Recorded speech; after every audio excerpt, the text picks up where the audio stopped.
Welcome everyone to the episode of the Plastic Cards Podcast, the show where we break down the video game news of the week. My name's Fonzie, and I'm joined by my co-host, indie game dev extraordinaire. He's currently working on his Tom Nook debt by working on The Street at Night, Gavin Jones. Gavin, how are you doing? Working on The Street at Night to get off my Tom Nook debt. Oh yeah, that's the way to do it. Yeah, that game's doing gangbusters right now. Yeah. I haven't jumped in. You know, it's never been my thing, but it's taken over like my Twitter feed the past almost 2 weeks. I feel like, but at least for sure, a solid week.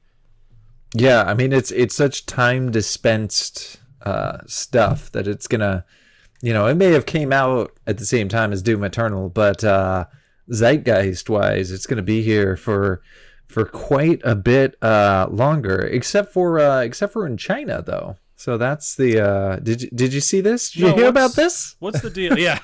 What's the deal with China right now? What's going on? So the game was protesters, Hong Kong protesters who are quarantined or whatever, have been using or maybe just in addition to, or using Animal Crossing New Leaf or whatever it's called to protest do the whole free Hong Kong protest. Oh, is it with like the t-shirts and items? Because you can like make your own custom stuff. I'd have to look into it a bit more. I saw some things where they were like making stuff in the environment. Gotcha. So yeah, that's sort of their protest, and China was pissed, which is funny because it was already not even allowed in China, so it was never approved for sales in China, but people were getting it through back alley ways, so it's extra banned. Gotcha. Extra strength banned in China, which is just they're very sensitive on any content that mentions this free Hong Kong stuff. Yeah, they usually nip it in the bud right away. Right. Yeah, we're now permanently not available in China due to having said this now. Well, sorry to all our Chinese fans. We're hoping to. As our one viewer. Yeah. He's the NSA over there is our one viewer. Oh, Gavin, would you mind turning down your mic just a smidge? You're just a smidge away. Or should I just move away further? Yeah, maybe a little. That would work. Let's try that. Tell me your deepest, darkest secret. I'll use that as an audio test. This one time in fourth grade, I killed a boy. Oh God. And that's how I got first place in the fourth grade track meet. Well, Gavin, I appreciate your commitment. You don't lose no matter what. That's all I do is win. Yep. Yeah, it is looking kind of loud still. Is it still loud on your end? It's not too bad. I'm adjusting your input, so you shouldn't be too crazy. I wonder if it's just something that's slightly adjusted, like on your volume. But my volume slider is now in the middle, so I don't. You know what? That sounds pretty good. Yeah, I think we're in a good spot. Now, what'd you play? Any games over the week? I finished up BioShock Infinite, and that was basically it. But that was absolute blast going through it again. I do wish I'd tried a more of a different play style than I had last time, or maybe pick different decisions. But it was still absolutely a blast. I'm finally gonna go play the Burial Sea DLC. Yeah. Which I don't know if you ever played that. I didn't. You know what? And that reminds me, I just kicked up or dusted off my PS3. I have the DLC for Infinite on there. And so I re-downloaded it. That's my next thing, is to try and get back into it. But have you played it yet? The Barrel? No, I've never played it. And I looked at reviews before I downloaded it last night, and basically they're saying like the first episode is kind of meh. But the second episode is really good. You play as Elizabeth, or this other world's Elizabeth, right? And it kind of ties together all three, or mainly just 1 and 2. I don't know that it's really related to 3, but it goes back in time before Rapture fell, right? So that's which is a great idea because you see so much of the remnants of it, the repercussions, but to see it actually go to shit would be awesome. Yeah, and you're super weak. I guess it's a stealth game basically. So that's pretty interesting. So nice. I'm super excited, but that game's fantastic. And then I've been playing as really just sort of like a Zen relaxation game. I don't take it seriously. There's this game called Nova Drift. Nova which I downloaded. Yeah, it's a honestly, when I saw it, it kind of reminded me a lot of a like my first game that kicked off, I think, Drunk Devs, which was I called it Asteroid Champion. Now this is vastly different. Asteroid Champion was like asteroids mixed with Pong, and this is, I don't know, more ship v ship. But the thing that interested me is it has a really cool sort of skill tree system where you not all the same options are going to be available each time, and what you pick kind of changes up what can be picked. Gotcha. And it's kind of interesting. I feel like they could have gone, I would have done it differently, but I still appreciate what they did, and I think they're on to something. I'm looking at footage of it, and so it's like a top-down, I guess the perspective's top-down, but it's this kind of space shooter, but I can tell there's a lot going on already. It's not just a normal kind of setup. I see in the trailer they touch a little bit on that skill system you're talking about. Visually, it's super cool. It reminds me a little bit of, do you remember Flow? Just the way like the ships and the trails look? That was that like... this like cell kind of like not a shooter, but you were this like little organism floating around. Right. I would say, I mean, it's different, although there is an enemy in it that looks exactly like your character in Flow. See, that's what I just saw. Yeah. Oh, okay. It's different, but at the same time, it's not, because it's a shooter, but I'm at no point stressed out playing this game. I'm just shooting bad guys and constantly upgrading. Yep. And it's a nice game to play while you're watching a stream or about to go to bed. You're not even mad when you lose. Nice. It's fun. That's cool. Yeah. So you're really trying to kind of detox or like just kind of disconnect with the games that you're playing right now to try and step away from all the shit that's happening right now in the world. That was more with BioShock games, that the big action. Yeah, I feel like that does a better job. And I need to play through Wonder Song again. I think that'll just make me feel better, because that game has been described as happiness punk, which is the most pretentious descriptor I've ever heard of. But it is absolutely adorable. That game, it's so happy. It's like a Paper Mario. That's great. So, but what about you? What have you been playing? I decided, you know what? Let's play a game where society falls to shit because of disease. So I've been playing RE3 Remake. Just to take a cleanse of a palate, from what's going on in the world. And I'm loving it, man. I'm really fucking loving it. I didn't realize I was going to like it so much. And I was we talked about, I was on the fence of even buying it in the first place, just with the pricing stuff and the hurdles I had with that. It seemed like the reviews touched on it being really short. And I was watching some gameplay over the weekend, and I was like, you know what? Fuck, I want to play this thing. And jumped in, and I'm glad I did. It was really, really cool. I don't think... So it wasn't short for me. I played it, and it took me about 7 hours. I guess I took my time, but I also wasn't like going slow intentionally. I was just kind of playing normally. And so, I mean, I feel like it was on par with RE2, the remake there. And you can still replay it. There's still stuff you unlock, weapons and cosmetics and stuff that kind of incentivize you to keep playing the game again, even though it's the same playthrough. No, I really dug it, and I'm really glad that I bought it. Nice. Heck yeah, dude. Yeah, it really fuels my nerdiness for Resident Evil. Like, so I'm watching all the storyline, like YouTube rabbit holes. I'm just like going super hard into it, and I actually, the reason why I dusted off the PS3 was I'm starting a playthrough of RE4. I've really wanted to. I've never beat it. I've gotten maybe halfway through before I give up. So now I'm really gonna like beat it this time. That's my goal the next month or two, and I'm playing it, and it's dope. I actually really dig RE4. I think, and we'll get into with some of the rumors that they're gonna remake RE4 very soon or start it. I think it's definitely started. Yeah, right. I think it can definitely handle, or it should be remade at the very least for the controls. Like the controls could definitely be updated. Everything else actually holds up. The visuals, the sound, all that. Story's wonky, but it's supposed to be. It's just the controls that bug me. Yeah, and it was. I've heard the comment before where it's like RE4s where the gameplay finally matches the batshit crazy story, because it's always been batshit crazy, but it took itself seriously, and this time it's. Yeah. Yeah. Oh yeah, I can't wait to to finish that finally and just have a perspective on the original game. But what are you playing it on, out of curiosity? So I'm playing it on the PS3. I purchased it on there years ago, and I attempted to get it on PS4, but it's like locked into this. So PlayStation has their PlayStation Now, which is that streaming service. Some games are only accessible through that, so you don't have the option of buying it separately. So I'd have to pay for this subscription. I don't want to do it. But I have it on PS3, and it runs fine. It runs pretty cool. It's just the controls that are just kind of, you have to retrain your brain. But even that isn't the end of the world. Once you get the hang of it, you're back into it. My aim isn't that great, but it is what it is.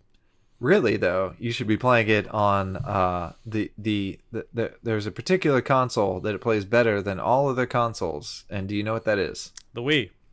It's the Wii. Yep. That's the first time. I know, the first time I tried. Oh, really? Yeah, but it was actually Megan's.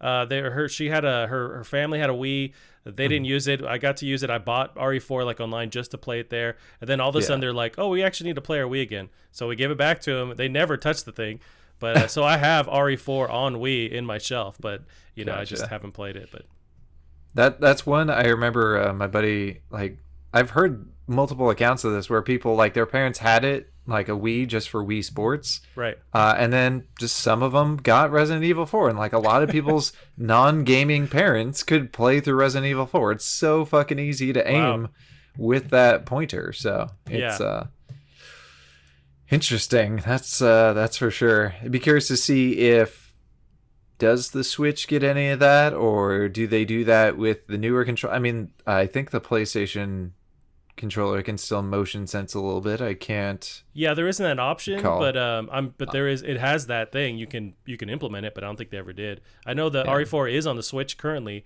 but there still isn't like a motion thing activated with it. You'd think it'd be a no-brainer, but they never did that. Yeah. Yeah, you know what? I was also playing. So it's one of our news stories rather. But Google Stadia has a 2-month free thing. I tried it a couple days ago. You did? On PC, yeah, and it ran really well. I tried not Dishonored, Destiny 2, and it actually played pretty dope. Like there was a you could notice the little bit of lag, but it was nothing that really like halted the gameplay. The visuals looked good, and I was playing on, I think it was like a 60 megabyte connection around there. It was actually pretty cool. That's a good connection. Yeah, I think that's like 1.5 times mine. Well, that's why I don't mind being at home right now, because the internet seems to work pretty fast. So, but sometimes we'll get to like 80 gigabytes on a good day. But I plugged in my Xbox controller, put through USB, loaded the Google Stadia thing, loaded super fast. It's playing a PC build, so like the visuals looked really good. So they are limiting their streams to. They used to say it could handle 4K. Now they're not with the whole Google or with the whole Corona stuff happening. But it's still 1080p, 60 frames per second. Now, did what Destiny 2, did that come free with it? I think that's the one you have to buy. It's like a modified version of the original Destiny's, the free one. Because they have like 8 free games that you get with this whole promotion. And then you have the option of buying games through Stadia, which I didn't do. But this is like a modified Destiny 1 version. Oh, so you played Destiny 1? Yeah, it was Destiny 1 on Stadia. They have Destiny 2 on there, but this is like a free version of Destiny 1. Weird. Yeah, you start straight up like Destiny 1 intro, and then I want to say somehow it integrates into Destiny 2, like you quickly can progress to that build of the game, but you start there. Unless you want to just jump straight into Destiny 2, you can buy like the actual version of that. But right. But yeah, it ran really well. I was actually impressed because I've tried in the past on my phone and it's just been kind of wonky, and this ran fine. I played Grid, which is like a driving racing game, and that one played fine too. Nice. So there were a couple of free things on there that there's a couple of free things, and you're incentivized, or they have the option to buy stuff. Like they have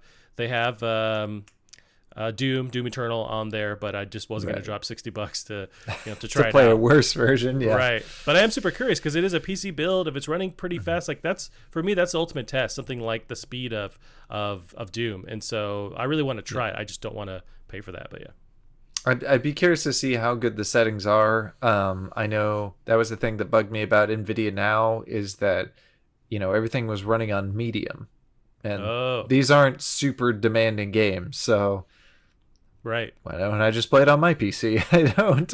Yeah. Oh, which speaking of, I have been looking into a little bit of upgrading my PC. That being said, I shouldn't be, but it is getting to the point where just can't play games coming out. These are not, it was neat when I first got this PC and I could run whatever the most demanding game coming out, but soon, we may be getting another Crysis, and I need to be prepared for that. So we should jump into good old Crysis here, giving people hope. Yeah, it's pretty dope. So I have the tweet loaded up here, and that's really all they've done so far. And I imagine they're going to build like a whole marketing campaign for whatever this actually ends up being. But there's a tweet. It's just from the Crysis main account. Just says receiving data, and of course everyone's jumping on and just commenting. And one of the first ones here is DiGiorno. So their tweet from Crysis is receiving data, and DiGiorno says just don't deliver the data. Everyone else just kind of jumps on board. You even have Mixer. Yeah, their social media is on point. Mixer has us just says returning to our nanosuits. Has a gif of the main dude from like Crysis 3. But yeah, everyone's jumping on board. Everyone's super excited.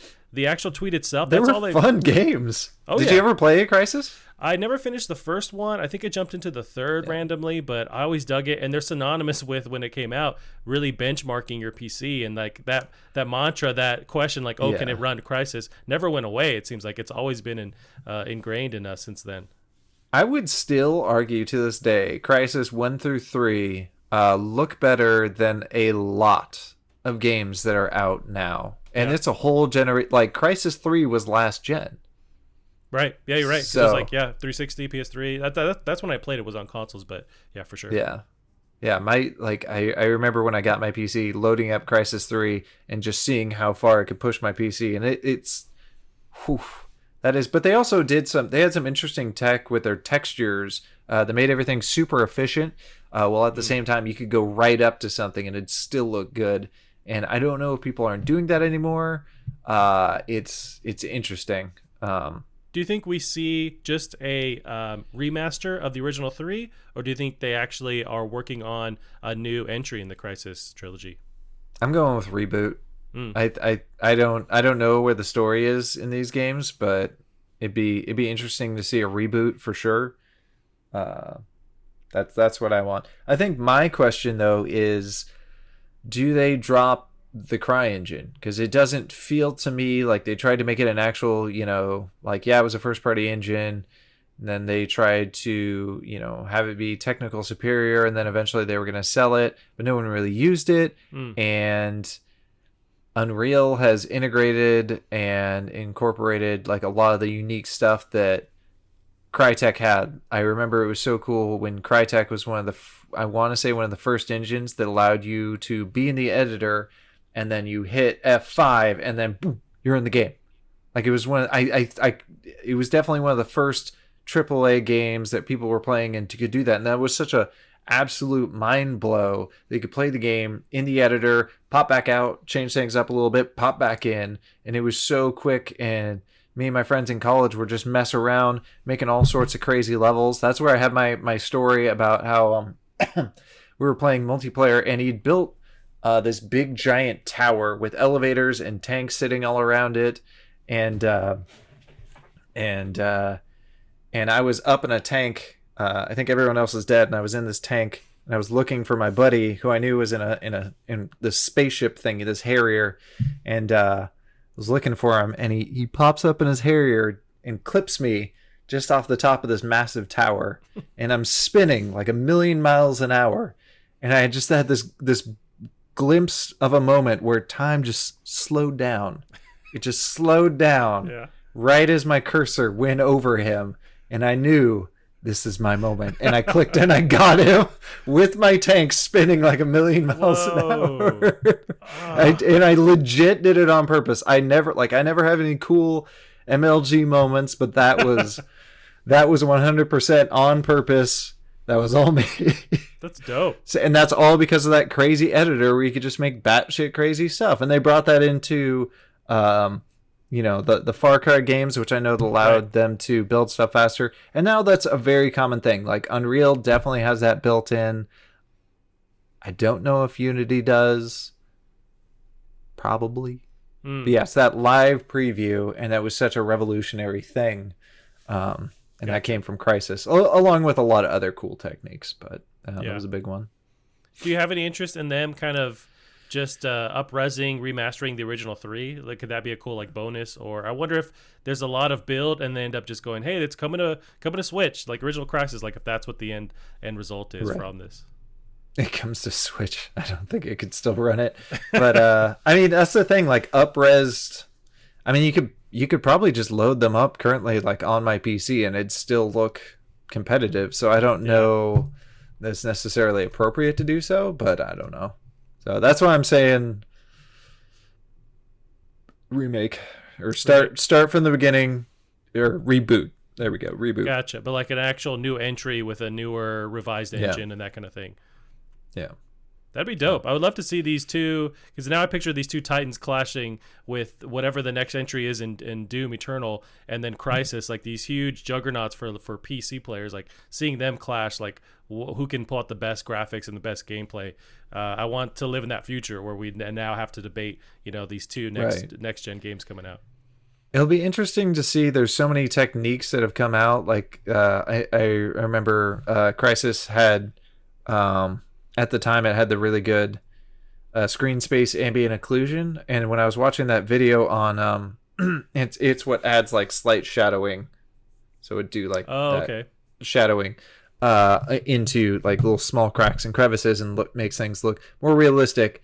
And then since then, the industry apparently recently has switched to, instead of screen space ambient occlusion, it's screen space illumination, so it's like the reverse, and that allows for really high fidelity lighting and reflections, and I guess it has that effect as well. I know they were talking about, Digital Foundry was talking about that with the Gears of War upgrade, and so it's interesting. And yeah, there's so many techniques that these guys could throw into this engine and just make it look even batshit crazier. So no, I'm excited. I never finished any of them really, but I always dug with the original. The way they overlapped or like mixed the jungle like combat, and then it start to integrate like these crazy sci-fi monsters and aliens. Like I loved seeing those two kind of styles clash in the game, and so I just want more of that. I can't wait to see what they're actually teasing here.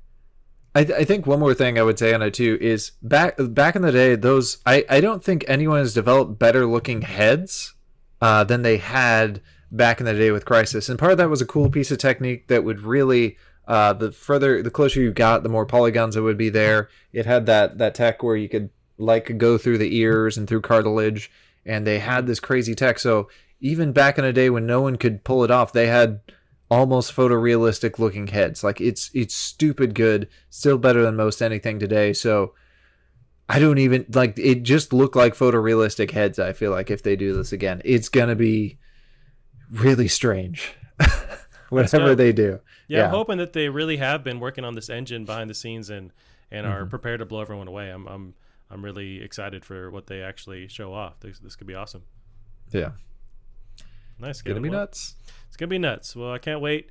Let's see what else happened. We got a bunch of stuff. I'm gonna go one by one in a very boring order. You know what? Valorant just dropped the beta. What have you been watching streams? What is your takeaway? Like, what do you think so far? I've been watching a lot of streams, and it's been interesting hearing different people's takes. One person's take, which I don't necessarily agree with, Summit1G was saying he thinks, people are talking about is this going to take anyone down, and his sort of perspective is it's not going to take down, Counter-Strike. Yeah. Counter-Strike's still going to exist. It's not going away, but it may take down Overwatch, which I feel it's so very different from Overwatch. I get the feeling that this is going to be sort of complementary to Counter-Strike. It's going to be another Counter-Strike style game. I think they can very much exist in the same universe. That being said, in my opinion, Very strong opinion. If you are bored watching Counter-Strike streams, you are going to be bored watching Valorant streams. It is not so incredibly different when you are watching it, and I got bored. Really, because they have the whole thing with Valorant is they're mixing the hero abilities just like Overwatch. So I thought that would, at face value, that seems like that would make it visually more interesting. But you're saying that actually that doesn't do enough when you're watching it? I mean, visually, it's still like it needs more personality. But I think it's sort of like, yeah, you have abilities, but in Overwatch, you're using the abilities to be extremely aggressive. Whereas in this, you're using the ability to try and protect yourself a little bit more, try and see something you shouldn't really see, flashbang somebody in a different way. So, yeah, it doesn't have that hyper aggression of an Overwatch where everyone just pushes through a door at once and throws all their abilities out. Your abilities, generally, you want to use them before you see an enemy. Okay. It's preparation. So, can you hear that, by the way? I just heard you talking. I didn't hear like any. What are you not wearing pants? I can't hear that part. No, let me. You want to adjust? Go for it. I was just gonna close the door. Okay. Go close that door, Gavin. Jesus. Yeah, you mentioned. So you mentioned that you want to use your abilities right before. A lot of the gameplay that I'll see with the character that has these knives that pop out, it's often they whip them out right before they turn a corner. But I didn't know what that was referencing or why they're doing that. But that makes sense that it seems like you have to prep your abilities before you go into interaction. Yeah, people, like, that's where I see people die a lot of times when it's not directly getting outplayed gun-wise, because you really had to be on top of your shit gun-wise. It can just be a split second and you're dead. Gotcha. But the abilities, if you get caught like pulling one out, a lot of times it'll get you in trouble. So you want to bank around a corner, get people into a tricky situation. Yeah, I still disagree with, and I really wish the game didn't have a healer, because it's interesting the way that, especially a healer with a revive. I think that's one of the things I disagree with most with like Overwatch is the fact that there's a character with a revive. Now you have to pick that character every single round, otherwise the fuck are you doing? So this. Yeah, you have a healer, so now you need the healer so you can heal, assuming you survive. So maybe because it's so split second, maybe it's not as necessary. But the fact that there is a revive, I don't love that. I feel like that character is going to have to be in every single game ever. So that's sort of my disagreement with that. But it's interesting. But yeah, it needs a little bit more personality. Yeah, I was reading some of the same things online, like GameSpot had some takeaways from the beta here. So Valorant is basically a hero shooter Counter-Strike, borrows heavily from CS, buying equipment each round, map design, 1 life per round demolition mode, how weapons function, the types of successful team strategies, hell, even you run faster with a knife. There was a lot of overlap, it seems like, or real inspiration from CSGO. Yeah. But it seems like that's what they're trying to take the lunch from. So I guess it makes sense that that's what they imitate more than, say, like Overwatch. Yeah, definitely. It's more of a Counter-Strike, which is fine. And they even said it on stream. And I know this is sort of business talk, but they did try to make it clear that they're not trying to be a Counter-Strike killer. They're trying to be just another game in the Counter-Strike sort of space. Because there's really no competition. At one point there was a game called Dirty Bomb, which is still a bit different. But so it's definitely interesting kind of seeing sort of their roadmap, where they're going. They said they're not necessarily interested in adding more guns, but they do want to add more heroes. And that makes me worry because we saw what happened with Overwatch where they can't balance this thing anymore. That being said, League of Legends has been out for a long time. It's got 1 million characters and it's balanced enough. Yeah. So it's something that comes with time and you need the community to like stay on for long enough to see that happen, I guess. Yeah, and they have like a whole team dedicated to balancing League of Legends, which I still don't even know how that's that's just a lot. But they're using a lot of math to try and get everything balanced out. It's interesting. How do you feel about so with this beta, it was kind of publicized that you would watch a stream and then somehow you get some kind of beta key unlocks from there on. This seems like somewhat of a newer thing. I know there's a lot of Borderlands integration with Twitch and stuff, but how do you feel with watching the stream and that grants you access into the beta? I mean, it's neat how it's these people that were going to be pushing the game anyway, these streamers, now get some extra benefits. So it's some extra support for them, and it doesn't feel, cheap. It is weird who they picked. There's a lot of big streamers that don't have drops, and it's sort of like, why not them? Or it's not really known yet. Do you have an advantage watching a smaller streamer? Do you have an advantage watching a bigger streamer? Does it not matter? Is it just they're being distributed amongst everyone that's watching? So it's pretty strange. There's a lot not known about it. Gotcha. But it's also interesting that, YouTube's left out of this, basically. Mixer's left out of it, even though, big streamers like Shroud and Ninja are streaming this over on Mixer. They're still not getting the same benefit that they would on Twitch. It's also neat. It's interesting seeing those guys, which again used to be some of the biggest streamers on Twitch. You'll get Shroud with 6,000 viewers, and then you have the biggest one on Twitch, which is 200,000 streamers or views, where Shroud used to be the guy that would get the 200. So it's really weird to see. So that's we'll see how it goes. I mean, it's people are talking about it. I mean, it is there was a lot of build up to this kind of thing, so we'll see what they decide to change with the beta. I'm not sure how long the beta is running. I think we covered it last week. I don't know offhand, but I don't either. Yeah, there's always this weird strike while the iron's hot kind of moment where you want to take advantage of the buzz, and so we'll see how they actually take this into whether it be like an early access or they go with a final build. I think they were looking for a summer release, but I'm not sure if that is early access or final release. But yeah, we will see. Gavin, time will tell. Yeah. So let's go to our next news article here. This is Capcom is working on a Resident Evil 4 remake.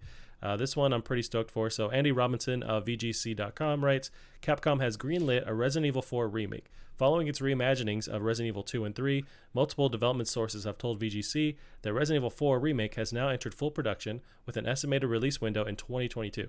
Development is being led by Osaka-based M2, the new studio founded by former Platinum Games head Tatsuya Minami, and has the blessing of original director Shinji Mikami. RE3 Remake. So this is just more on the RE3 Remake. RE3 Remake sold 2 million units, digital and retail, in its first 5 days. 50% of sales were digital. So the writing's on the wall. Resident Evil 4 is inevitable, the remake anyways. How do you feel about them returning? And are you worried about possibly making the wrong changes to an RE4 remake? Are you worried at all about that kind of thing? Not really.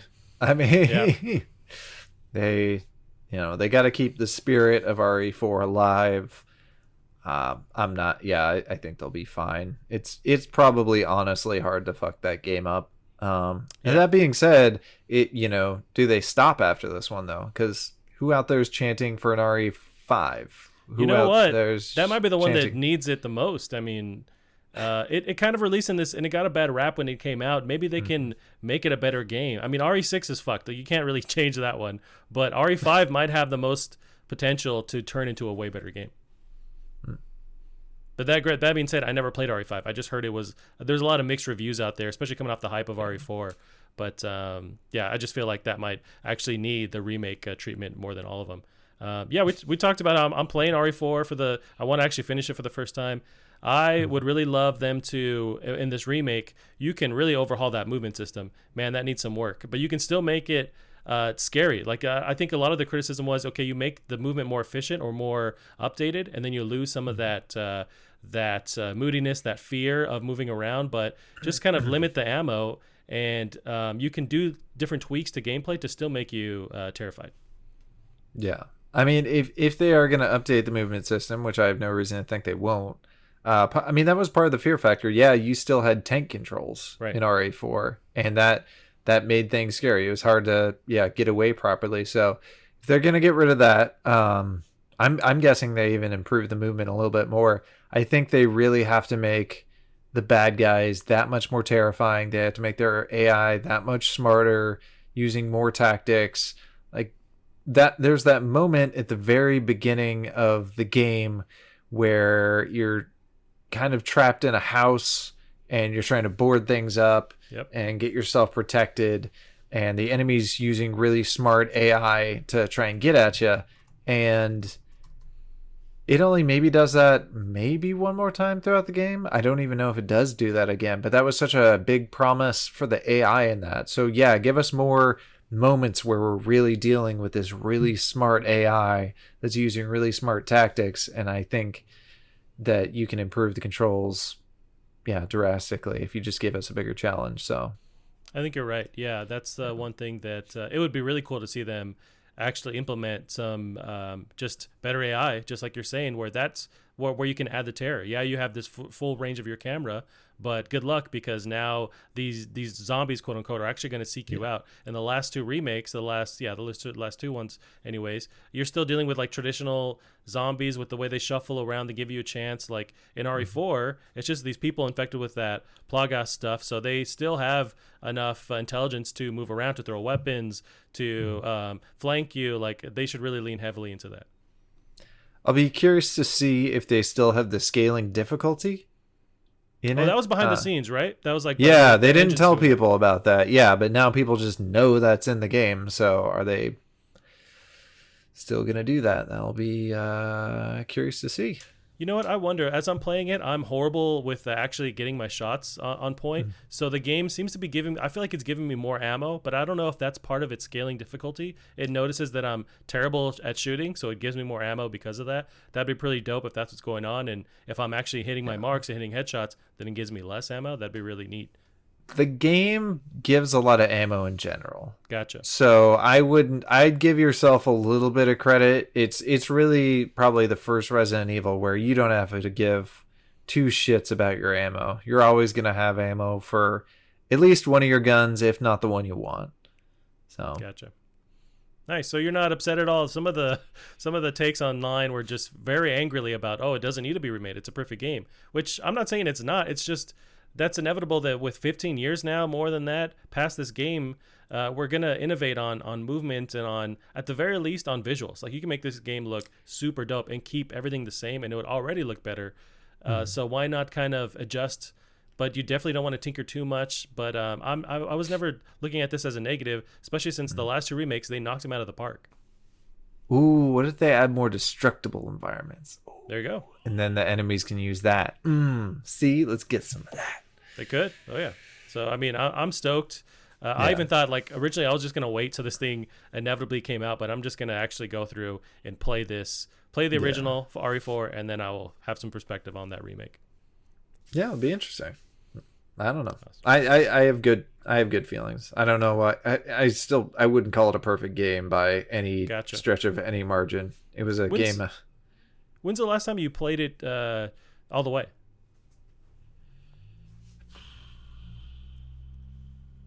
I wonder if a lot of us are kind of locked in, like we remember it really fondly, but actually going back, it's a different story. Maybe college, maybe. Gotcha. Maybe.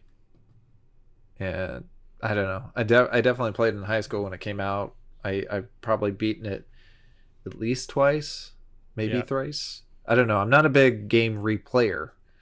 I see. So, although you're playing BioShock, I mean, I guess it depends on your mood too, right? Like you gotta. Yeah, I don't normally do that though. Yeah. Gotcha. So. Okay. No problem. Well, hopefully we'll be able to play the remake, and not really soon because it's not till 2022. But I think definitely with that one, take your time. You don't want to fuck up RE4, so take your time.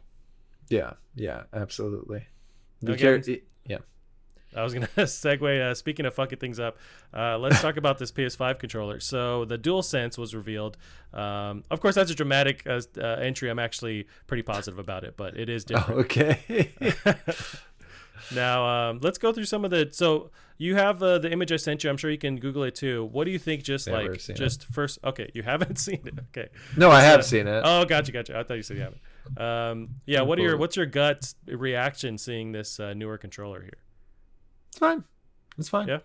I'm sure like all three controllers, like the Switch controller, the Xbox controller, and the PlayStation controller are all sort of developing around this kind of similar shape and the similar fatness, and I think it's just comfy in my hand, and I'm glad they're all doing it, and I am glad they can do it without suing each other. So that looks comfy. Yeah, and I'm sure it is. Like, it's kind of the dramatic change is really looking at it face on, but when you look at the side stuff, it looks like a regular DualShock controller. It's just a bit beefier, which no, I'm happy with the changes. I think it's just another reason why it looks so different is the two-tone going on with the black and the white. Sure. It's a bit kind of weird at face value, and then also the buttons not having the traditional colors on them is a bit strange off the bat too. And then you have the kind of undercover like logo in the middle, which is actually a button. It's that PlayStation button, doesn't have the traditional colors there, so it's a bit different, but it's still, I don't mind it. And then if you see a lot of the like internet taking over with different like creations that they've made, different color schemes, the potential is really dope to actually change this up. I think one thing I still don't care about the fucking touchscreen. Did anyone use that really last gen? Yeah, it really didn't need to be there. I guess it was maybe more so the Vita games had some kind of like transfer ability over, and it wasn't used, it wasn't needed. I'm happy why don't we use the cool tech that the Vita had? The Vita had a touchscreen on the back, and games like Tearaway used that, and that was a neat thing. Yeah, I always found for the 5 minutes I had a Vita, I always found myself touching it on accident, and I think there's a better way to maybe control that area, but that was a neat ability. But so they've tried stuff, and they'll throw it out if it doesn't work after a while. But I'm very excited to see this light bar being dramatically reduced, because that's the thing that drains the battery of the DualShock 4 so much, is that huge fucking flashlight thing that doesn't need to be there. And you can't even turn it off all the way. You can dim it, and that was after like 3 or 4 years. Sony said, "Okay, we'll update it where you can dim the LED, but you can't turn it off." I'd be curious to know. The thing that worries me is the mic. So now everyone's gonna have a shitty mic. Well, Sony officially says if you're talking for long stretches of time, put in an actual microphone. But you're right. If that's the only thing you're relying on, man, if you've ever been like in a Call of Duty lobby, it's always kids listening to horrible music. It's like, this is going to just magnify that. But I'm hoping that isn't the case. Oh, and this is going to be, we're going to have crossplay for a lot of these games too now. So we're going to have, even if you're on Xbox, you're not free of this shit. Even if you're on PC, you're not free of this shit. So... Now, too, I'm not sure if it's going to end up happening this way when we get this control in our hands, but that there's a patent for the microphone that they're using. It's 3 mics that are directional, and they're saying they're going to be able to track your audio that's coming from your mouth and actually like isolate the background audio. That's what Sony says with this microphone. What's also interesting is that they're tying this microphone with, or at least these are the patents that have come out. They've patented a 3-way microphone that will let you use like the digital assistant stuff, like a Siri or a Google Assistant. So will we see like PS4 on, or that kind of thing, or PS5 on, or download the next DLC like by voice commands, that kind of thing? It seems like it's gearing that way, but they haven't officially said anything like that. Maybe. I don't know. Those voice things always worry me. I mean, it's neat though. Three-way mics are neat. Every 3-way I've ever been in. The mic is just, the audio situation is terrible. Yeah, that's the first thing I think of is, what's our audio setup here? Not, oh my God, this is happening. Oh no, it's already, it's all done already, but well, you two have fun. I will watch in the corner like I usually do.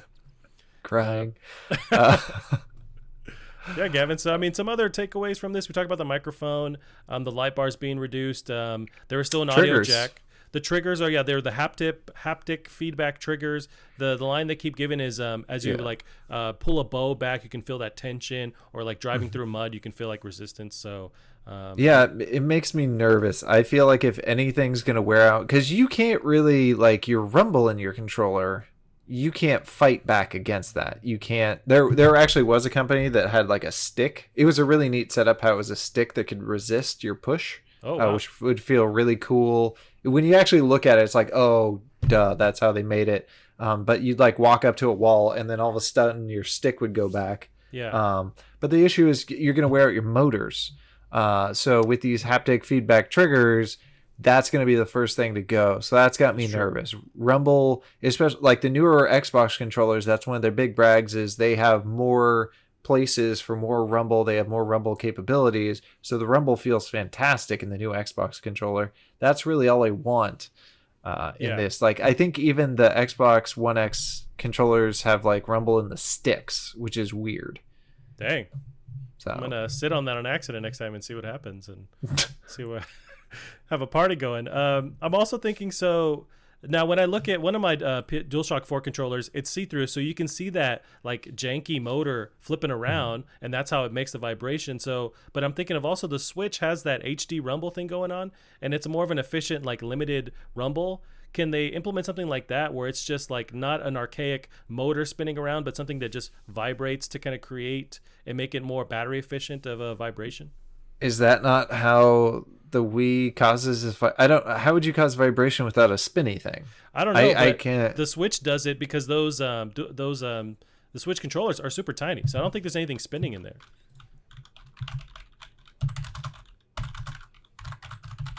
It sounds like you type on a typewriter that needs oil. It's just clang.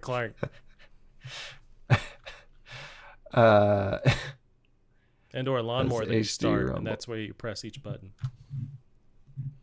What even? Traditional rumble uses small motors inside.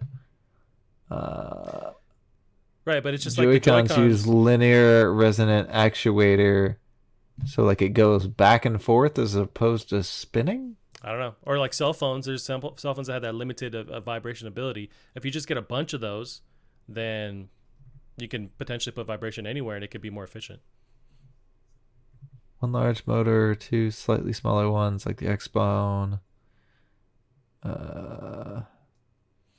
Yeah, just curious. I wonder, what could be done there, what innovation. I'm sure we're not going to figure it out because we're idiots compared to like Mark Cerny and all these heads, Phil Spencer, that kind of thing.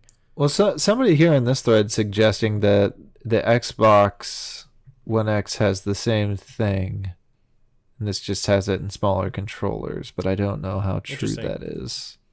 I don't notice anything crazy on my One X controller, but it's possible. Or maybe that's that elite controller that they offer, that $100, $200 one. Yeah, I don't know. I definitely remember feeling with the Xbox controller, I was playing some sort of racing game. I was at like a Best Buy. I'm like, oh, it's an Xbox One X. Let's try it out. And the racing game felt so much more immersive due to that really nice rumble. Gotcha. So like you could feel like really going over bumps and like the different surfaces you were on felt different due to that rumble. It was interesting. Gotcha. Yeah, no, I'm excited to see what actually happens with this controller. What's interesting on another level too is that this is the first time we're seeing anything from this PS5. I mean, that's a whole another issue on its own. It's like although you could say that this is a great way to play the marketing game because you can see like the retweets and shares of this actual like image from PlayStation on Twitter is skyrocketed. It's like it's huge. And also when PS5 just revealed that logo, that also skyrocketed to the top of Twitter. It's like the way they are withholding information actually takes over more of the message, and Xbox is showing everything, and they can't gain that same traction. We're all still excited for that Xbox Series X, but it's like no matter what, PS3 or PlayStation, they just reveal a little bit and it takes over all of the conversation. Once you whip out the wiener, you can't unwhip out the wiener. You can't take back a dick pic. That's what we've learned here. Yes, so. We've learned from Louis C.K. It's you can't take that shit back. It's once it happens, it happens. Oof. That's oof. Yep. All right, again. I'm gonna need your GPS location because I don't know where you went, but you went there. Oh, okay. Well, on the same idea of whipping it out, we got to see No Man's Sky's mechs. So let's. What do you think about that segment? That was pretty good.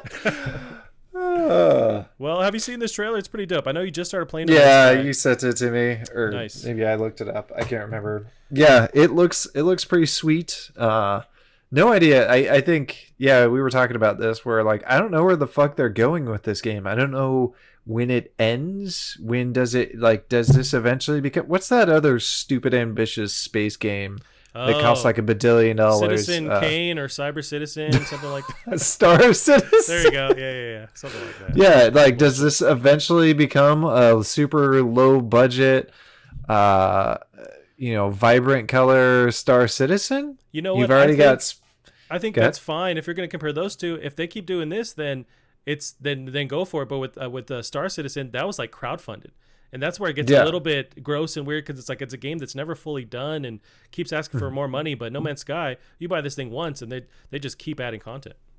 Right. It is interesting having played it for the first time the other day, how watching people play it at first. Now when I'm in my first planet, I'm seeing spaceships fly right over my head like, whoa, I want to do that. Yep.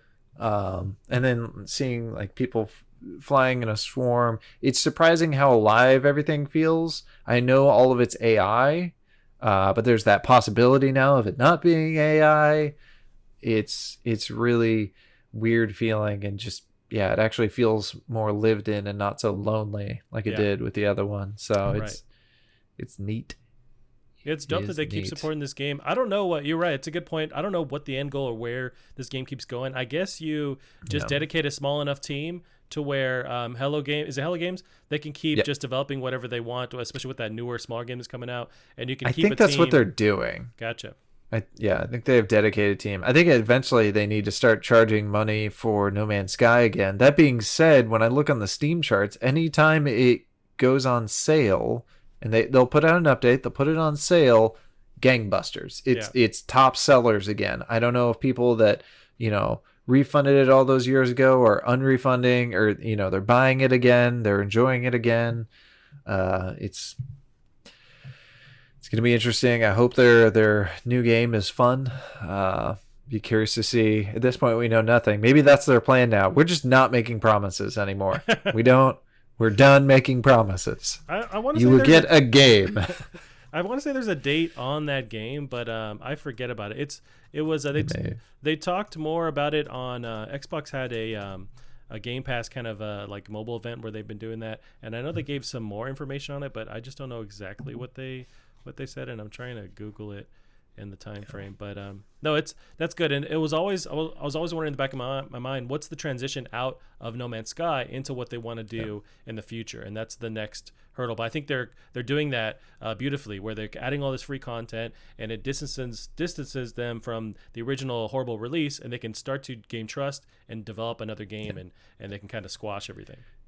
It'll be interesting from the perspective too, is it seems like, generally like studios have some sort of shtick, and they are sort of shtickless. Their first two games were, and maybe they had stuff before, but all I'd heard of was Joe Danger and Joe Danger 2. And then they just jumped to this giant space thing. And then they're off to whatever this is called, Torchlight, or not Torchlight, because that's another game, but The Last Campfire. The Last Campfire, that's right. Yeah. So that looks drastically different too. So is there's no method to this madness? It's just sort of, yeah, I guess there's whatever interests them, and they kind of follow that thread. But you're right. It's hard to see. Like, I guess they just don't have a stamp where you go, oh, that's a Hello Games game when you see their stuff. It's kind of all over the place. But yeah, you definitely can't say that about any of their games. There's no this is Hello Games. Yeah. So it'll be cool to see. Right. All right, Gavin. Who knows? But speaking of shit, I had a transition earlier. Speaking of, I have no idea where this is going. Well, I could take it from you. I can. Our next segue was going to be, our story was going to be Cyberpunk. There's a bunch of news with Cyberpunk this week, so let's chat about that. We got. I had a better one. Well, it's, what was I gonna? Mind, Gav. What was I gonna segue to? I don't know. Oh, speaking of, I don't know where this is going. Can I jump to this one real quick? Fallout 76 Wastelander is coming out tomorrow. Nice. And it's been very, very well, hopefully similar to Hello Games. That Fallout 76 came out and people really did not like it, and people were trying really hard to like it and just couldn't. So it's this one I heard is very interesting. Go ahead. Did you watch it all? I watched IGN's some of their coverage of it, where he just gave his thoughts on what he played, and that was sort of interesting. I forget who exactly was playing it, but they were talking about how it starts out and you're playing missions and they're pretty good. It felt weird that if you'd played it beforehand, it's sort of siphoning you into a vanilla 76 missions. Okay. And that feels kind of weird. So it's like, no, just let me play the people mission. So yeah, it's, I don't know, they kind of mix their peanut butter in with their poop, and they're hoping people don't necessarily notice. But we'll see. I think the real test is going to be people that have never played it. Can you pop in and have a good time with these missions? Right. So yeah, this is an interesting time for them, because it could be a rebirth for Fallout 76 and kind of turn it over, just like you said, with Hello Games, with providing that content that people wanted in the first place. I wonder if it's enough, if they've had enough time to create enough of a single player experience that will satisfy people, or if it's just something that can kind of, or even if they keep adding to it, that's fine. I imagine that's the plan too. It's still like a live service game. It's just with the single player content. Yeah, that'd be interesting. I was surprised that there is voice acting for these characters, but I guess, well, I don't know. It's sort of a pseudo MMO, so right. I think it'd be acceptable for them to not, but they do. And the voice acting sounded pretty good. I think they have enough, to lean back on with previous Fallout games to just kind of follow that same thread and implement it into Fallout 76. I think this is what people want. It's good. I'm hoping that it's well received. It's kind of funny to look back at 76 originally, because on paper it's kind of a neat idea, but requires all this other stuff to work, to not have actual NPCs, but to rely on a community to like trade with each other and develop these like roles, like I'm a villain, I'm a hero, and you can talk to me, you can, to actually build the story together. That's cool on paper, but it requires a community that actually is passionate about doing that and not being assholes, not just killing each other instantly, and like creating that environment. But I don't know how you do that out the gate. And it's tricky too, because with that, so in this game, it sucks if you get killed by another player, or something can happen like that. But whereas you look at it in contrast, the fuck is that game where you're pirates and you sail around? Oh right, Scurvy. No, it's it's Xbox exclusive or on PC too, but it's over the border. No, what? God dang, it's like Scallywag or. Wait 2 seconds. It'll be a top Plunder. Rare.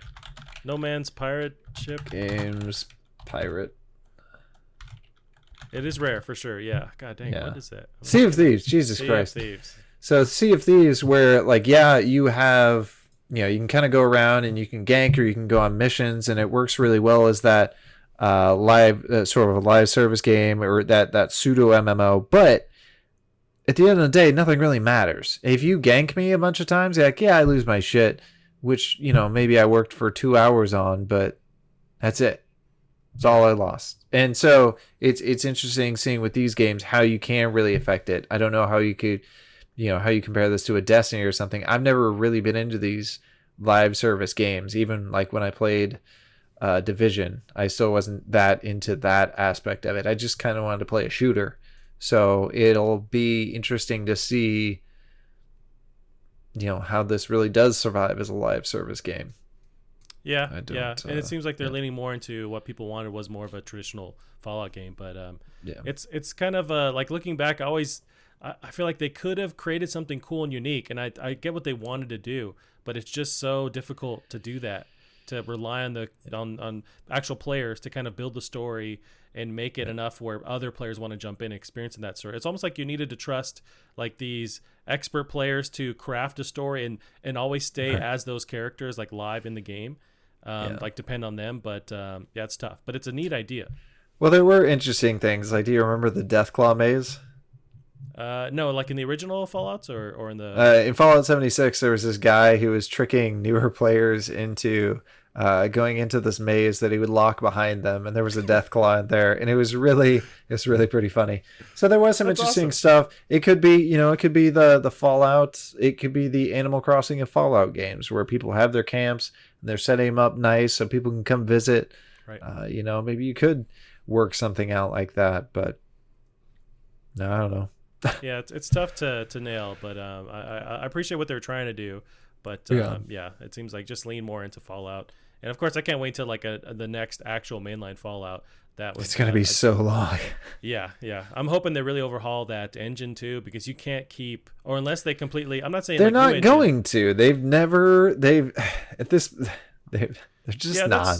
It is. They refuse. It's crazy to expect them because you're right. Their history shows that they just keep like reworking that same engine. I get that, but I want to see some huge strides to that same engine if they're not going to like just use another one. It's hard to do.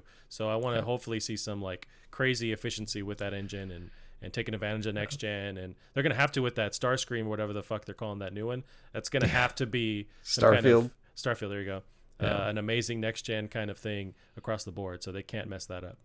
That's what they claim. I still think that, honestly, at this point, I'm starting to kind of get bored with the Fallout universe a little bit. It's sort of been the same thing every time now. It's just, old-timey steampunk. And, it doesn't matter if it's in the future like this last one was, because it all looks the same. Nothing's really changing. That's why... whatchamacallit was such a breath of fresh air. Outer Worlds. Yep. Even though I would still say that game was subpar compared to Fallout 4. What are we on now? Yeah. Fallout 4 was the last one. Yeah, I'd still pick Fallout 4 over it because I think it had better gameplay and better stories. But in some aspects. But at least we're getting away from it. We're trying something new. We need more people. We need more blood in that fresh blood in that genre, but the problem is that genre is so fucking hard to make. Right. So how would you compare? So you've played the Witcher series. How would you compare playing like a Witcher to an experience like? Is it tickling that same? Well, I've played about 3 seconds of The Witcher to actually compare it to like my experience with Fallout. What? But you told me you beat Witcher 3. No, I never beat it. I played for a good, 4 or 5 hours. Got through, I guess definitely told me you beat it. No, I never said that. Come on, I never said that. I might tell you that in privacy, but no. Actually, I've never. I don't want the public to be thinking I'm a Witcher player. My God. No, I've never beat it. I just paused it on Geralt's butt and left it there. Didn't make it. It's 4 hours in the first 5 minutes. I sat on my Xbox controller and just stared at that button. that high definition vibrating. God. Oh yeah. No, yeah, I never finished it. I enjoyed the beginning parts of The Witcher, although it seems like for me they add so much options, so many routes you can take. It's kind of becomes daunting how big the map is and all that. I need a little bit more direction. I know that's what fans dig about The Witcher itself, but I don't know. I wouldn't be the best person to ask on it, but I traditionally like more of the sci-fi setting versus the medieval or like whatever that is, that Middle Earth kind of Lord of the Rings kind of stuff. But yeah. And we need more people exploring that. That's why I wanted to play BioShock 2 and then BioShock 3. I wanted some sort of weird, give me something new, something original. Yep. Maybe I'll go play that. What's that one? I'm never going to remember. There's that one studio, this indie studio that makes these like AAA quality weird as fuck games. Like they made one where you're on this world and this giant like log continually rolls over the entire world. They just make weird, gross-looking games that people seem to love. Is that Katamari? Damashi? What are you? A log rolling around? I don't even know what I'd call that one. Gross-looking... Get back on that old-timey keyboard you got there.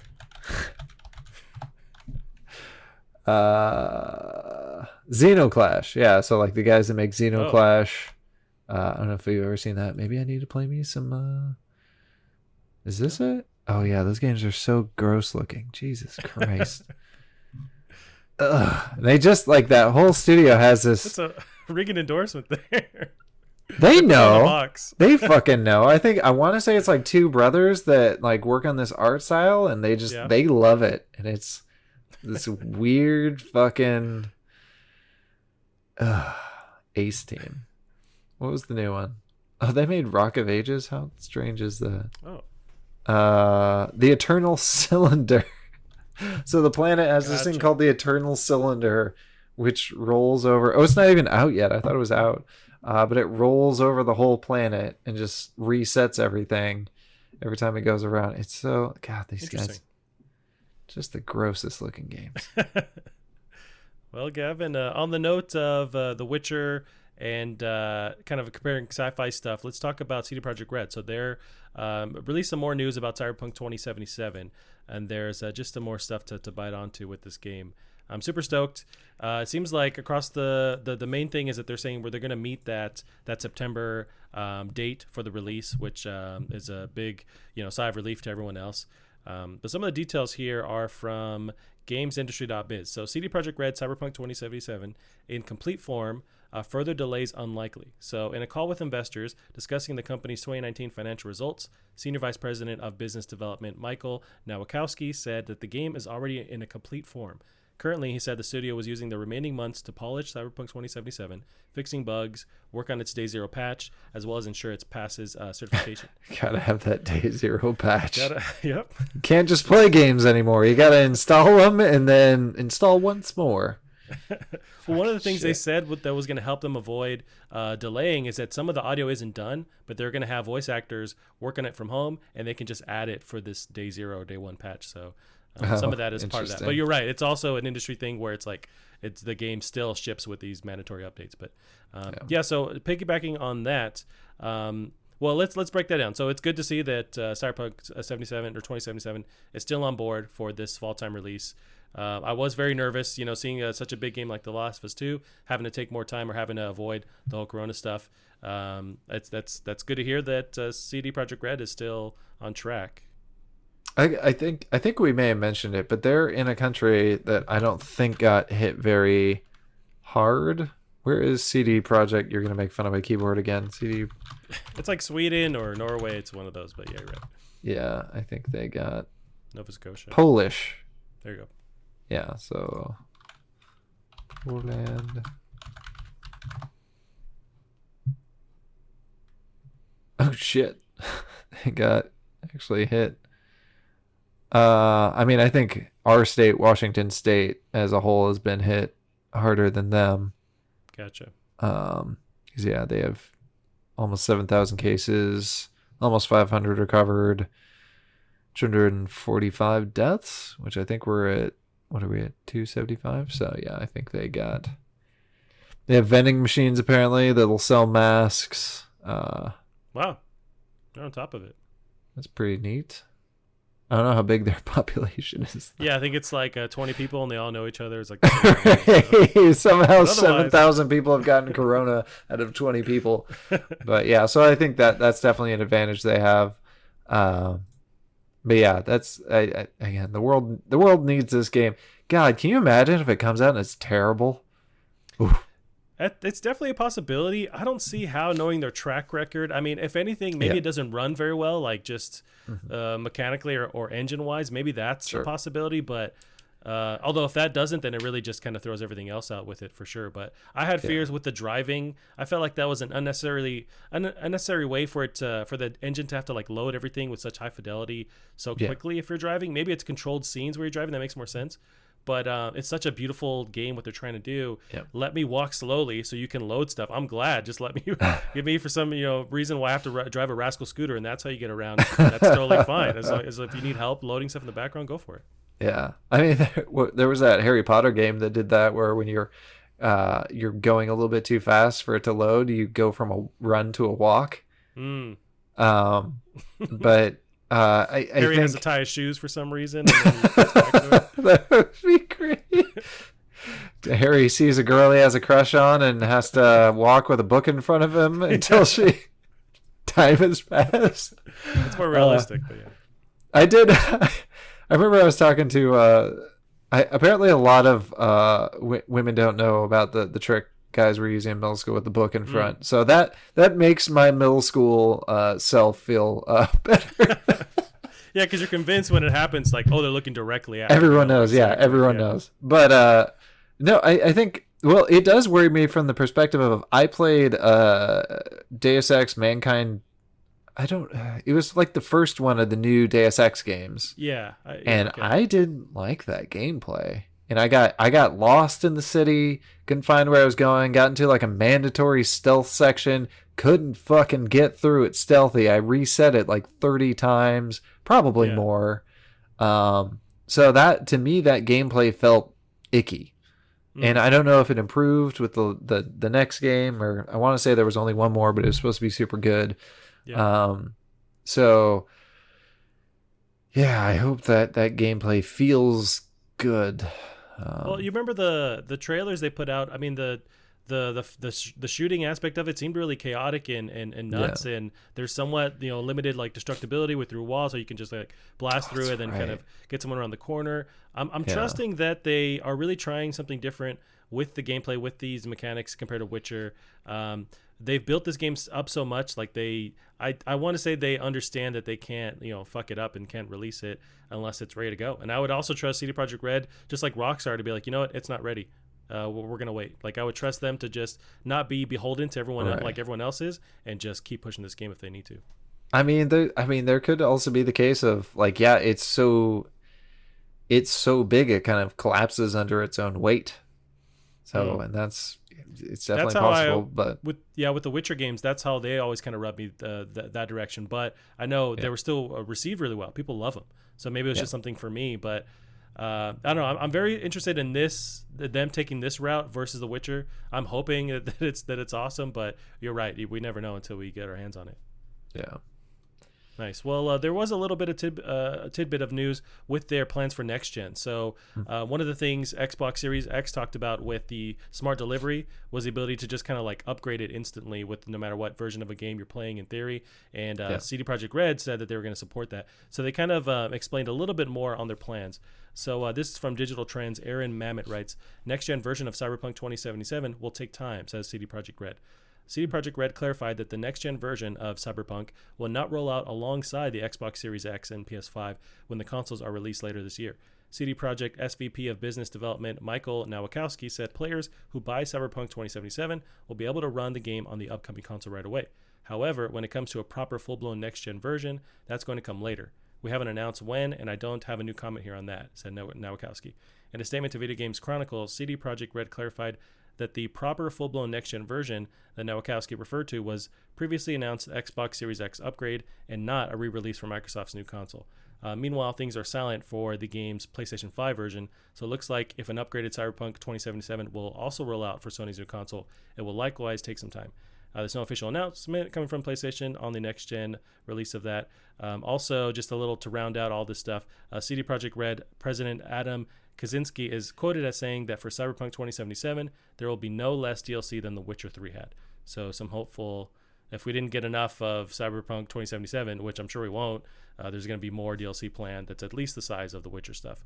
But yeah, I mean, I'm a fan of giving them time to work on a next-gen release. I don't really need it to be day and date with whoever does jump on board for this next-gen console release right out the gate. But yeah, what are your thoughts on that? I think everyone's happy with that. Yeah. It's that meme from the Fallout. Everyone liked that. I mean, that it sort of takes away from that fear we have of this game is so gorgeous and so ambitious. It's secretly a next gen game, right? It's not going to release on current gen. No, this is saying it was always this is a this gen game. Yeah. That was always the plan. So when we do release it next gen, it'll look that much more pretty. That being said, if you're playing on Xbox, you get the current gen. I'm sure it'll have maybe a resolution improvement, maybe a frames per second improvement. But maybe they can switch on RTX. I don't know. Probably not. That'd be a big change. But yeah, I mean, if you have next gen, you get to play this game. No problem. No sweat. Also, it would make more sense for them to really focus development on this current gen because that's where all the console sales are. It's the hard PC part as well. Yeah, but like that's where you're gonna make all this money is making it current gen, is selling there, and then once that's established, then you can work on these next gen ports. But it's like right now the money's to be made with people actually having consoles that are current gen consoles and buying it there. That being said, like this game is already going to be so bonkers gorgeous on current gen. What the fuck is this? Is not the next gen version. What the fuck is the next gen version?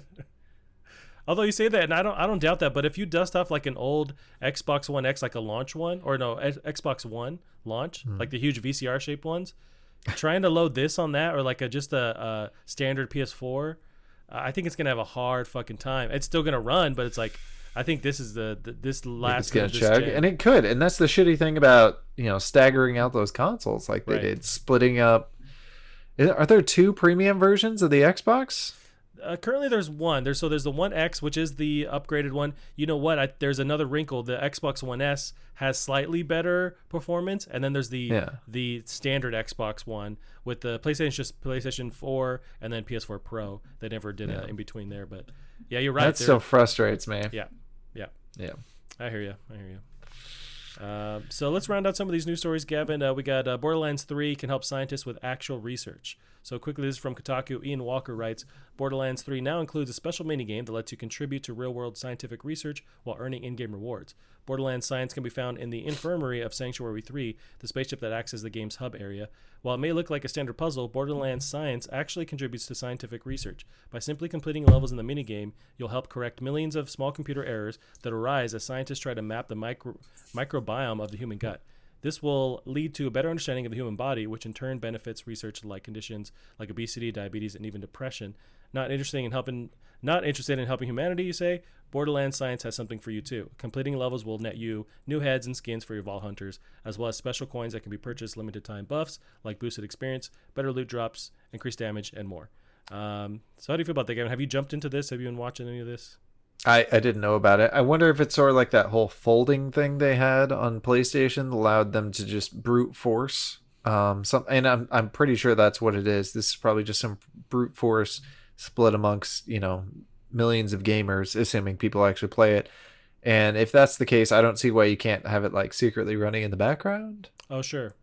But just enable it, sort of like your little Tamagotchi thing on Call of Duty. But yeah, it's neat. And it's like a thing I don't normally think about, gut health. So there you go. Need a burrito? Do you think you'll try this? Because there is like in-game loot that you'll earn for doing this as well. Like, do you think you're interested at all? Or you're kind of done with your time with Borderlands? I don't know. I got to dive back in. I do want to check out the DLC because it looks fun. And I do want to play with another character. I started up a save file for not Moxie. Fuck is that character? The character with the bear mech. Okay, I know you're talking about. I don't know the name, but I know what you're talking about. Nice. So I need to. Yeah, I should. Jump in. Yeah, jump in. Gotcha. Well, if you do it next time, you can save lives. You can be a hero. There you go. I always knew I was a hero. I just didn't know how.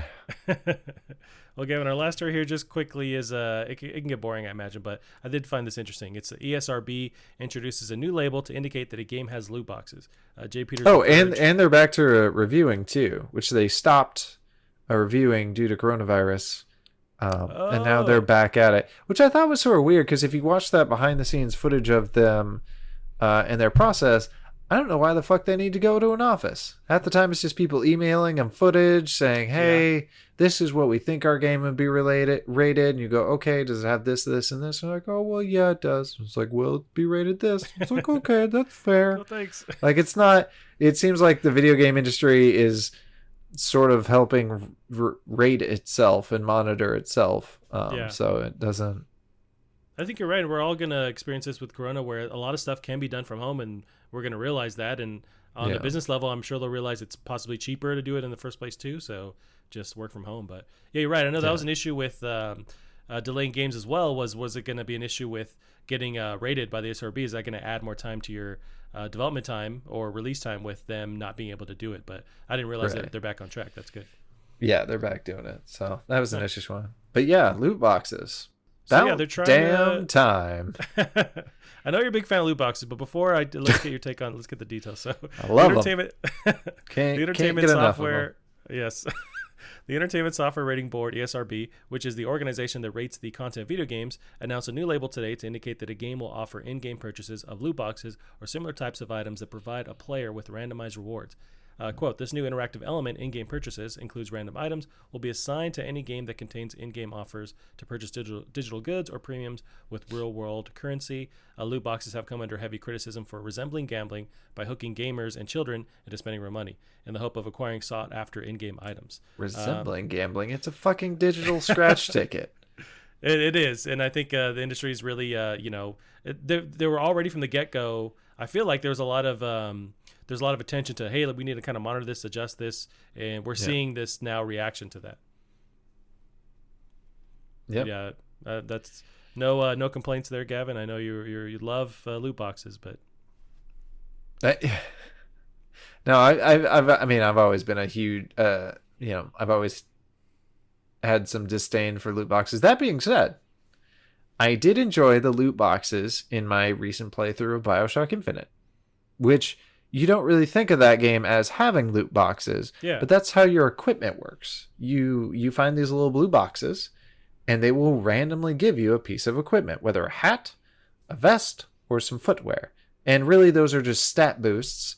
But there's not enough of these boxes for you to get everything on one playthrough. So every time you replay, you'll get different hat, vest, and boots, and your playthrough will be slightly different due to these loot boxes. But you never have to pay for that fucking shit. In this case, it just makes well, technically you can pay for a few more of them. They don't seem that like you're gonna be missing out by not having them. It's just gonna spice your game up a little bit more.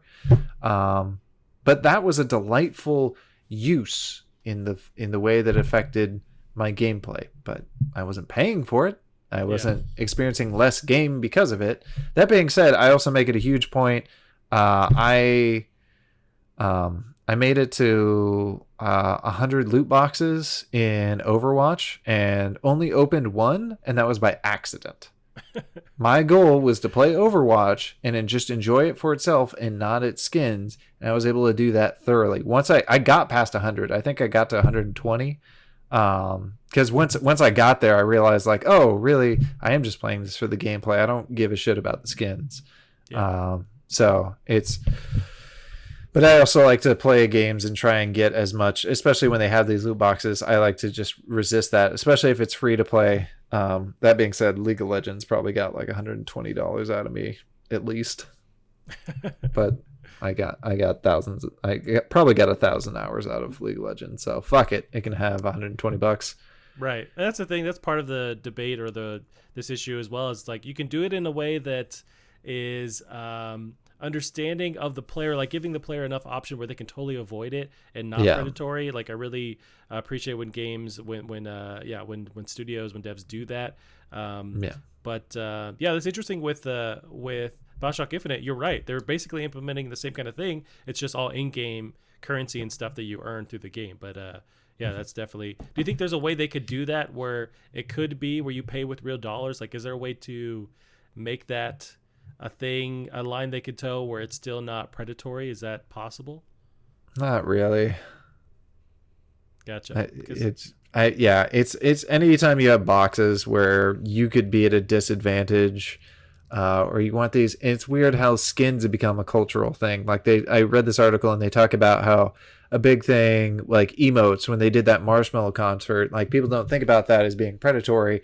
But he's saying, hey, spam this emote. Well, you only have that emote if you bought Marshmallows, these emotes that were for it. And, let me see the stuff. So they do find these tricky ways to get kids to be spending all this money. And they charge exorbitant amounts for these skins. I still remember being furious when League of Legends came out with a $20 skin. Like, the fuck are you doing? It's a skin. It was a cool skin. It had some extra animations and effects. But $20 for a skin, and then you have, now you have Fortnite doing it. And I think that's it. Those animations that you're getting with those skins are worth even less. They're changing things even less. So it frustrates me. And then hearing like people's kids. Like, you talk about your nephew, how he wants some V-Bucks to go buy some stupid shit, or one of my coworkers, her son, who wants to get the new skin, so he needs $20, and he just spent $20 on another dumb skin. It frustrates me. Or myself spending ungodly amounts of money on this bullshit Fortnite stuff. I've also been tricked into buying plenty of stuff there too, and it's like, right. I'll do it, and then I go, why did I buy that skin? I didn't need this. Steve Urkel floss dance. Hold up. Yes, you did.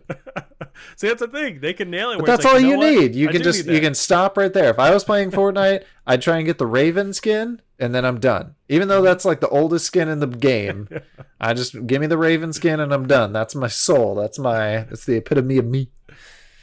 No, and you mentioned earlier, it's like there is a weird whether the game actually implements this weird like restriction or like motive or not. Players will do that. So my nephew he'll be playing a game and it's like, oh, this player has a original like the default skin. It's like, oh, they're just a default. There's like a slang term for penalizing someone that has just a standard skin, and it's just like the culture that's kind of bred there. And then everyone like oogles like, oh, they got this new skin, that skin. So whether the game does it, it's also another aspect that the community can also kind of build their own weirdness with demonizing someone who's just playing the base level of the game, or they pick this skin or this kind of thing. It's like also players can do that on their own, which is very weird. But you definitely at the very least don't want the game itself kind of steering you in a direction like that.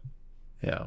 And I mean, for me, I found in Overwatch it was fun to be, and I wasn't that good at the game, but I found it fun to be good at the game and be one of the few people in the match without a skin. Although in League of Legends it was, I mean, it's like if you had a skin and you sucked balls, like you did really bad, but you had like an expensive skin, then people were going to clown on you. Right. Because you spent money on something you had no business spending money on. Right. So. Oh yeah, it's very interesting because it's a culture that's mixed into it. It's like, you can still pay to get to the end, but we're going to roast you about it. Right. Yeah. No, it's what it is. It is what it is. Well, Gavin, that's it for our stories this week. We had a lot. Is there another one I missed? I don't think so. Let me look at my listy poo. What did I even add on here? Crysis. Oh, you need to check out right now the trailer for Industries of Titan. Gotcha. That was this second. All right, I'm gonna open my door so my cat can get it. Gotcha.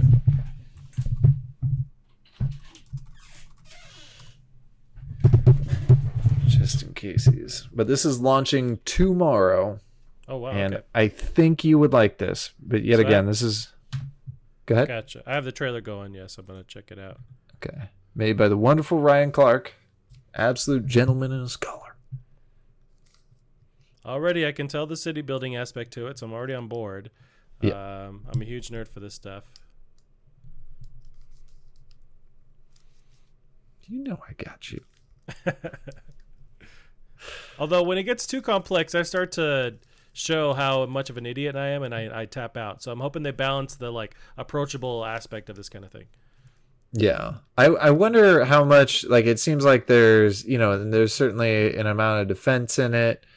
It seems like there's like actually building up science and tech in it. So I don't know how much of that that you would be interested in, but I think there's something there. Well, the trailer already has me, so I'm looking at showing some of the gameplay of it too on stream, and it's super in depth, and it's just that for me, it's always just a matter of making sure that you kind of guide me in the right direction where you start to build the difficulty in a approachable or slow manner. Like that's what I loved about City Skylines.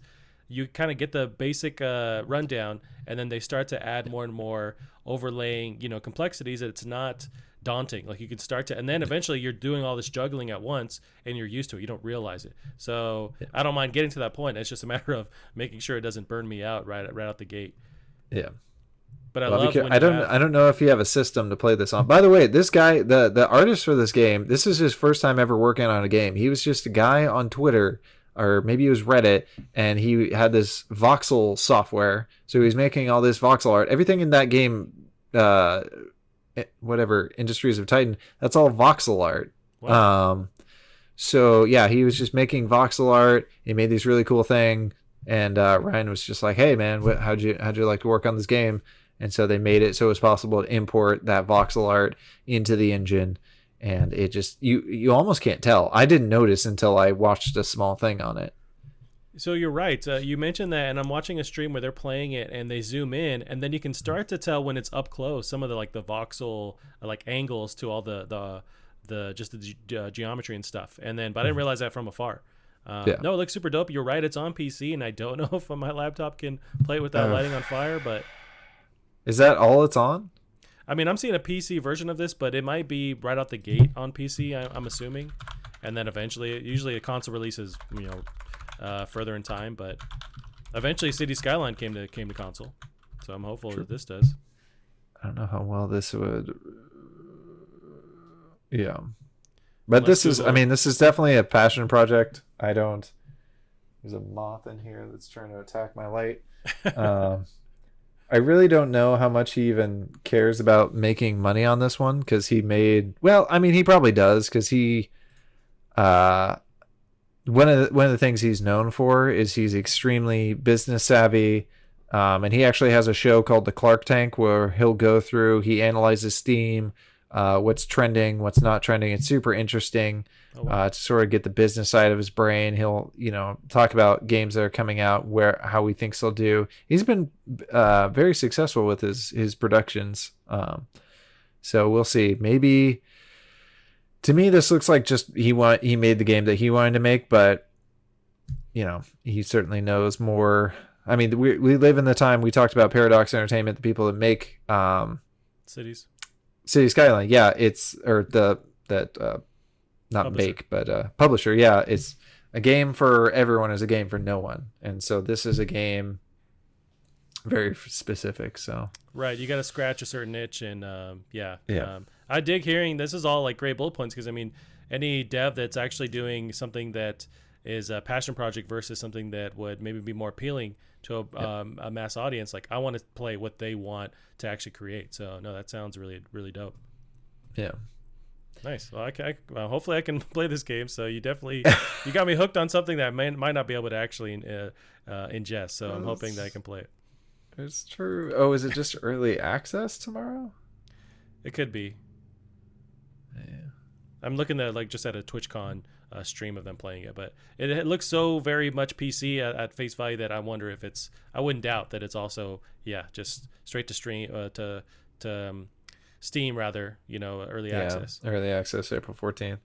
Man, I almost want to try it, but there's nothing about these games that I like though. I've never liked city building. Yeah, well then this looks even nerdier, so I definitely might not be up your alley then. Made a turn-based game called Phantom Brigade. Anyway, yeah, well that's it for us this week, Gavin. I can let you go here. Where can they find you online? You can find me on the Twitters at Drunk Devs. Awesome. You can see us on Plastic Heart Pod on Twitter as well. That's it for us this week. We'll see you next week. Bye bye.